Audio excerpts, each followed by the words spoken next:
This video is brought to you by patreon.com/worsttake. Get access to exclusive live streams and Discord servers, on-screen shoutouts, and early access to some videos when you join now. Help make sure that we can continue to make content like this by supporting the Patreon. Links are in the description down below.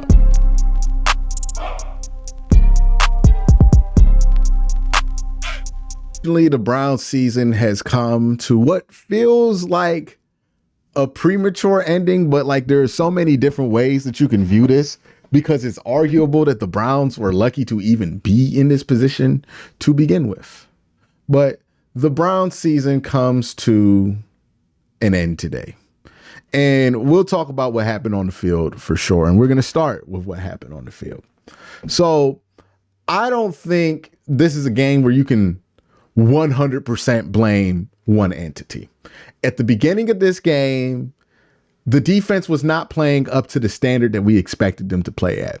They gave up some huge plays. That Brevin Jordan touchdown is super unacceptable by this defense. Like, it was not a good start from this defense, and they did not play at all to expectation.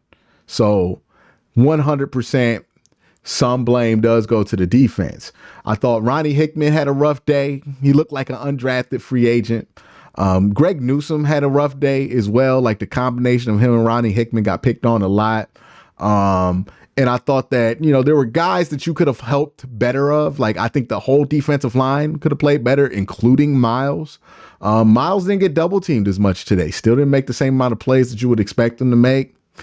I think people would expect more out of Miles. I expect more out of Miles. Now, he played well enough in this game to where you can say that he didn't play bad, but he's kind of like LeBron, where you expect him to show up big in these kind of moments. And instead of giving you a 40-point game, he gave you a 25-point game. But none too less was a disappointing outing from the defensive line. And that led to a 10-point deficit, because early on in this game, the Browns offense was actually cooking, right? Like, the Browns offense was cooking in the first half of this game. They were answering back every point that the Texans would put up. Texans get a big score. Browns get a big score. They were keeping this game pretty close. And then the Texans ran off with a 10-point lead at halftime. Okay. A 10-point lead is not optimal, but it's not out of reach at all. And this is where it goes to just not playing a complimentary game of football, right? The defense's mistakes made it so that the offense just didn't have that much of a cushion. And what I mean by that is that there was not the same room for error that the offense had been operating with all season. They didn't have that. They had no room for error. They were down 10. And being down 10, Joe Flacco tries to get the ball out of bounds. It does not get out there all the way. And it turns into a pick six. And it's one of those plays where it's hard for me to be mad at. Because on one hand, it's a sound argument to say Joe Flacco should have just went down with that football. Right? Because you're at the 30. You're in field goal range. You're only down 10.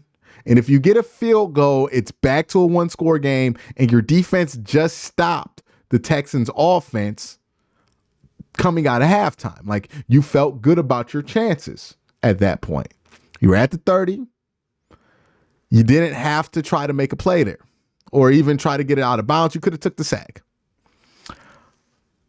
On the other hand, where I'm at with it is, we can't act like there have been multiple times in this run with Joe Flacco where he has made that kind of a decision and it has worked out and we have benefited from it. So I can't be mad when something that we have benefited from turns the other way, because that's just the law of nature.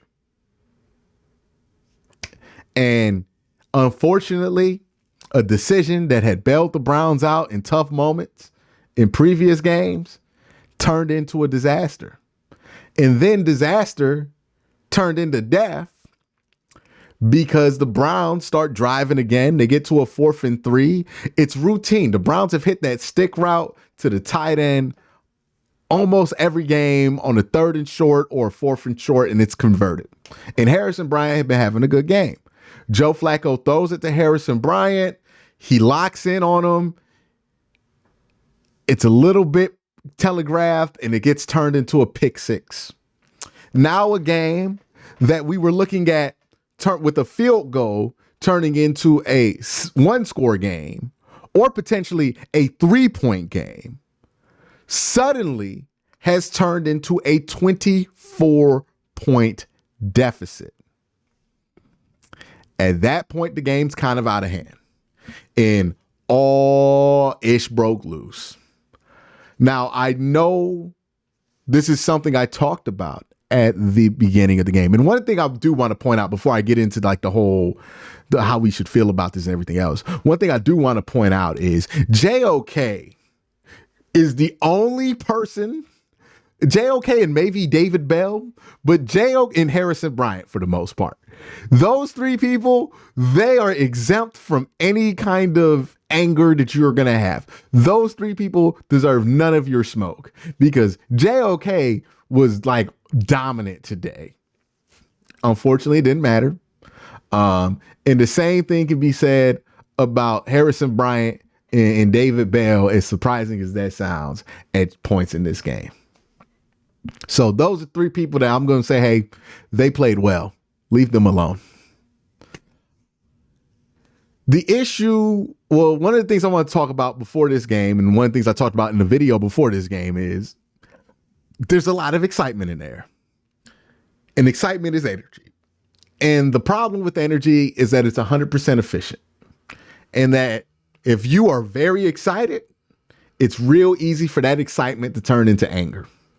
And a lot of people who are going to watch this video are still going to be very angry about what happened in this game. Nobody expected the Browns to lose by 30 points. There were people who thought the Browns could lose. Nobody thought that they were going to lose by 30 points. This is disappointing. Even for a team with 26% of their salary cap on injured reserve, even for a team that overachieved to get to an 11-5 record, even with the team that was on their 4th starting quarterback of the season, we did not expect to lose by 30 points to the Houston Texans. Now, is some of this a underestimate of the Texans? We probably underrated them and we overrated ourselves. Absolutely. But we didn't do it by 30 points. And that does make this disappointing. And with disappointment comes anger. And we're going to have a lot of anger. A lot of people are going to suggest some wild things in the next few hours or maybe few days. And that's why I think it's important to maintain some level of perspective on this. This is disappointing. This game stunk. Joe Flacco was bad in this game. The defense was bad in this game. Myles Garrett was disappointing in this game. That doesn't mean we rewrite the whole season to fit the narrative of what happened in this game. This was a disappointment. This was a painful watch. This was a rough experience, and this is not what anybody hoped for. That being said, the future is still insanely bright for this team. That being said, this team still overcame a lot to even get here. They had been playing a very long while with 26% of the salary cap on injured reserve. This was the first game it looked like they were playing with 26% of their team on injured reserve. And while that's disappointing, given how well we've seen this team play, it kind of just is what it is. And also, we don't have to work so hard to blame things on certain people. If you're asking me, Quincy, what changed this game? I think there's one answer. There's one obvious answer of when this game changed. I'm not saying that the game was dead close and the Browns were winning and controlling the game but what I am saying is that the game felt winnable until the 2 back-to-back pick sixes. The 2 back-to-back pick sixes cost you this game. Joe Flacco made bad decisions on both of those pick sixes. This was not a tip ball pick six kind of thing. This was, he made decisions that you wish he wouldn't have. Or he did not execute well. And it resulted in an interception. So the 2 pick sixes are Joe Flacco's fault. That doesn't mean I'm going to shit on Joe Flacco. That doesn't mean that I'm going to act like he did not provide us a magical run to even get here. But that does mean in the context of this game, if we're looking for something that was the game changer, it was when you gave up 14 points in like 14 seconds. It's unfortunate for Joe Flacco's run to end this way because it was a hell of a run, but it did. Doesn't change what that run was, but it does make the ending just a little bit less sweet. We're not going to forget what this team did this year. And the further away from this game we get, the more excited we'll be about next season. So, all in all, it's okay to be disappointed. It's okay to be upset.